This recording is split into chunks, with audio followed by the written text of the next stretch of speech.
Assalamualaikum warahmatullahi wabarakatuh. Hamdan syukran amma ba'd. Para sobat Sukma Jati, piye kabare kabeh? Kita paringi seger waras laire, waras batine. Pada kesempatan kali ini saya akan memberikan atau menceritakan tentang pengalaman saya dan rekan-rekan yang tema berziarah kubur, khususnya berziarah kepada makam-makam para aulia, para kekasih Allah, para wali-waliullah. Sini nanti saya akan menceritakan dan sedikit meluruskan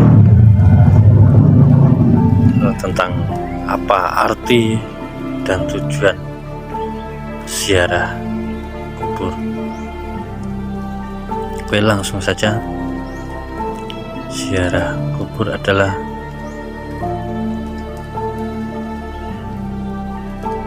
kita mendoakan orang yang sudah meninggal.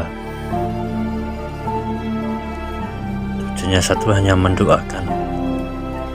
Tapi maaf ya kalau gak sependapat sama sobat semua ya. Kadang ada seseorang atau yang niatnya kurang pas ya menurut saya ya, berziarah ke makam para wali, ke makam keramat itu punya tujuan duniawi. Contohnya masalah pangkat, jabatan, kekayaan. Kalau bagi saya pribadi itu kurang pas ya, sama saja mengotori nama-nama suci, orang-orang suci, hanya untuk urusan duniawi.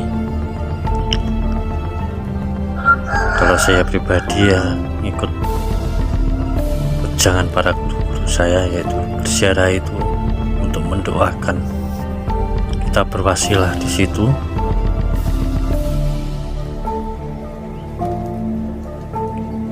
Yang saat pertama yaitu kita mengingat akan kematian.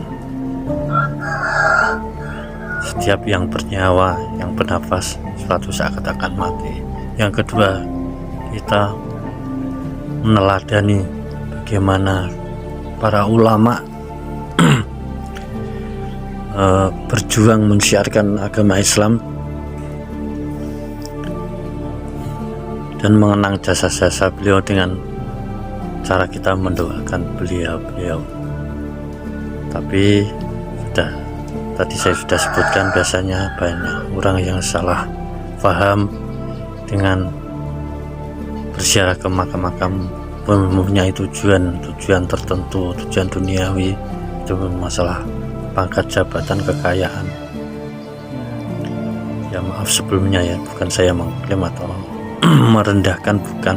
Saya hanya ingin meluruskan niat kita untuk beribadah, yaitu kita semata hanya mencari ridho Allah Subhanahu wa Ta'ala.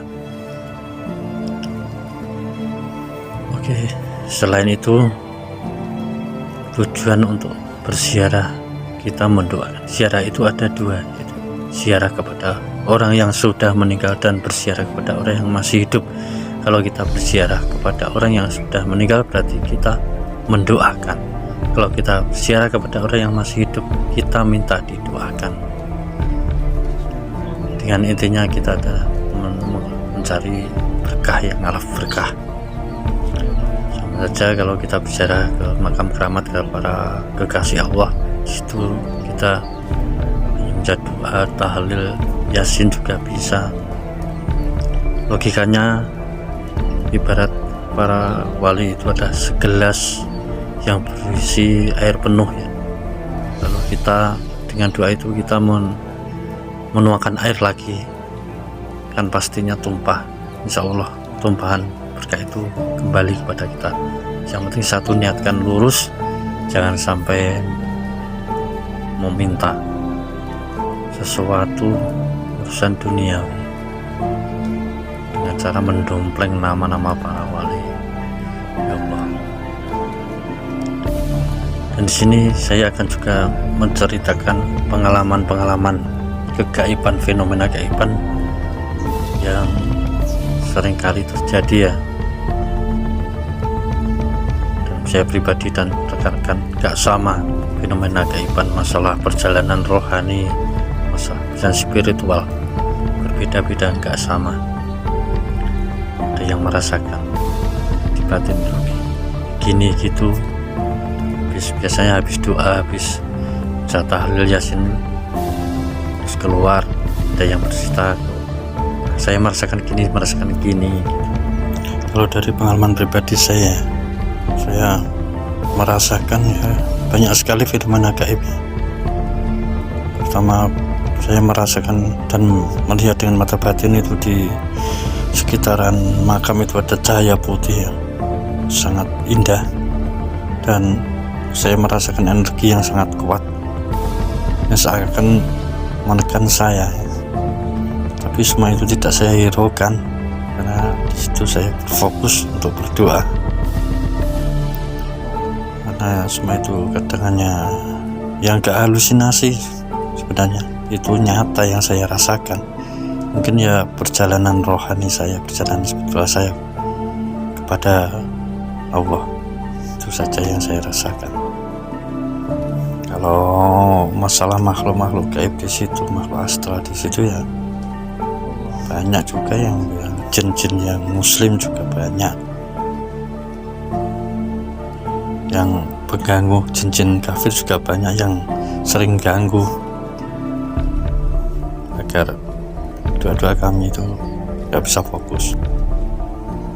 Oke, inilah penggalan foto dari kami yang menjalani aktivitas ziarah ya. Ini kami jadikan sebuah riyadhah lelakon ya, untuk mendalami sebuah perjalanan batin, perjalanan spiritual kami, dan sedikit cerita dari kami tentang pengalaman-pengalaman berziarah.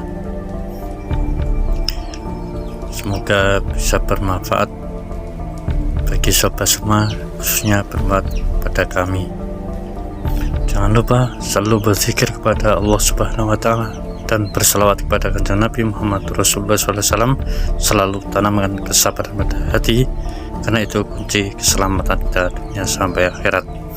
Ya akhirul kalam, ihdinas siratal mustaqim. Assalamualaikum warahmatullahi wabarakatuh.